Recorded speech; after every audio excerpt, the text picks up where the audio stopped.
مرحبا وأهلا بكم مشاهدينا الكرام في أخبار المغرب اليوم.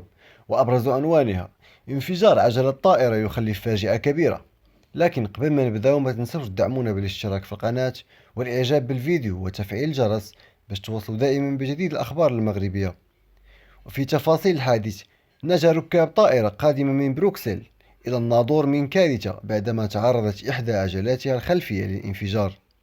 ووفق ما أفادت به مصادر محلية، فإن إحدى العجلات الخلفية للطائرة انفجرت عند هبوطها في مطار العروي بمدينة الناظور مساء يوم أمس الأحد.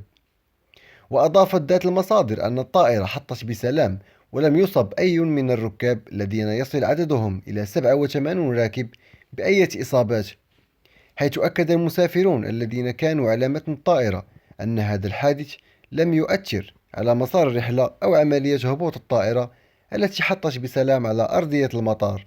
الحمد لله على لطفه. شكرا على المتابعة وإلى اللقاء. ما تنسوش تضغطوا على زر الاشتراك وديروا لايك وفعلوا الجرس باش يوصلكم دائما جديد قناة أخبار المغرب.